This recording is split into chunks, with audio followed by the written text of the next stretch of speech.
a Hölgyek Kupája megyei szakaszán is. Felkérjük az alapítót, adja át a díjat.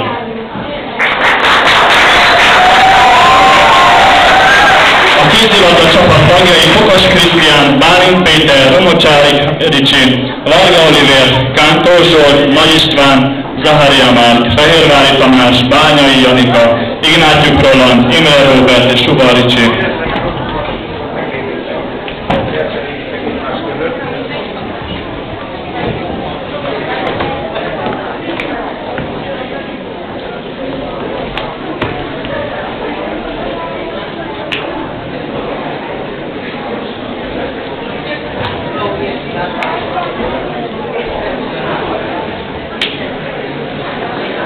A leánycsapat a Városok Kupáján első helyezés és a Hölgyek Kupája megyei szakaszán második helyezést ért el. Csapattagok: Szabó Henrietta, Titisán Petra, Csere Nagy Orsolya, Szőke Nagy Anita, Mészáros Orsolya, Adi Brigitta,